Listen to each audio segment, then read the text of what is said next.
In this video, we're going to talk about Bionano Genomics.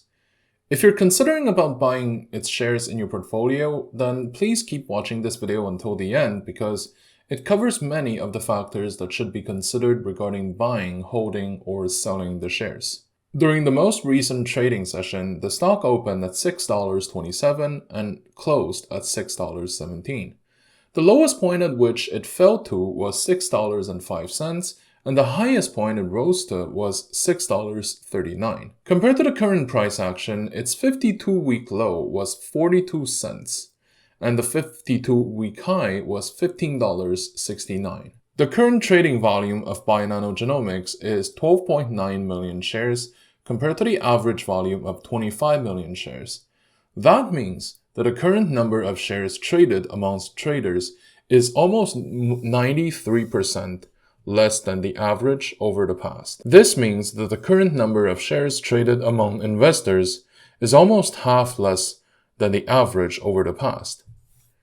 From the perspective of the short-term trend, I would say that the stock is still in the middle of a major price correction, but the price action will probably become much more choppier as the price tests lower levels.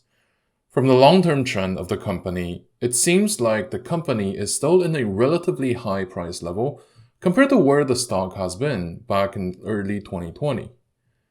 With that being said, I think that the stock price of Bionano will remain at a relatively high place compared to where the stock was at its lowest.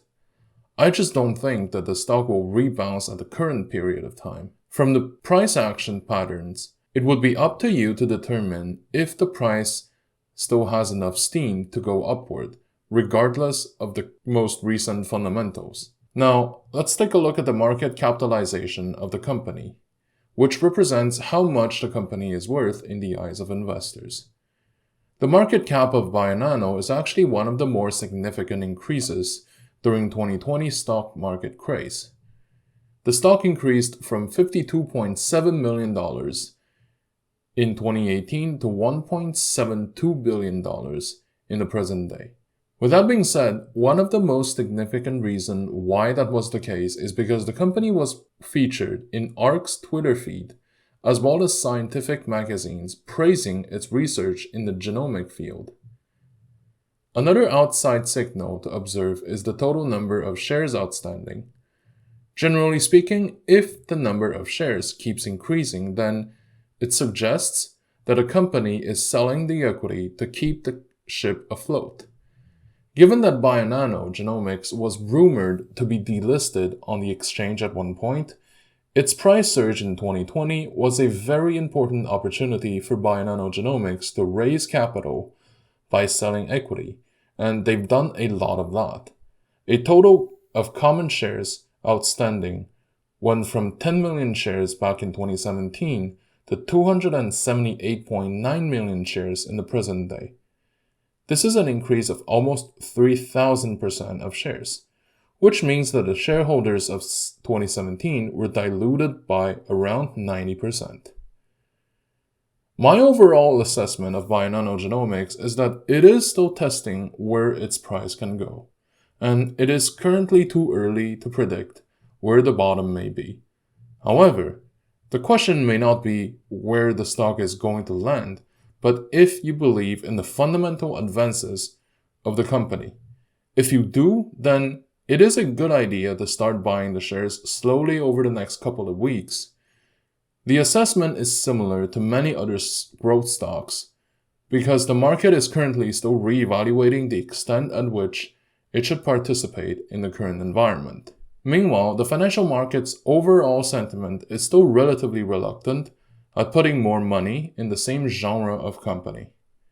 Following the stock market craze back in 2020, the stock market decided to pull back massively from the entire disruptive, innovative, and growth stock scene, covering biotech, electric vehicles, and anything requiring a keynote presentation to attract VC capital. This wave of pullback can be explained in two ways.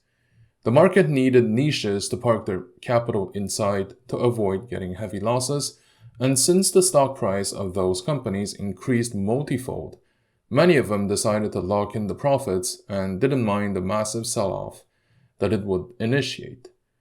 The second reason was because the market began to realize how overly exposed investors have become to the growth stocks. These are the reasons why the stock ultimately collapsed for so many companies that everyone was talking about. In the current circumstances, the recommended approach is to be careful when buying the stocks. On one hand, the stock may be able to climb back on its own when the operations begin to carry the stock price. On the other, the stock may simply increase because it fell too low. This means that in the current market settings, we need to tread water carefully regarding buying stocks. Many of them have become overpriced over the past 12 months, and we may need to wait for another few weeks or month before the timing is ripe to increase our holdings. With that being said, there will always be sudden events that will increase the volatility of individual companies. And this is why it is always recommended to hold a small position in those stocks in case you fear about missing out. Thank you for watching. If you like my content, please like, comment, and subscribe to my channel.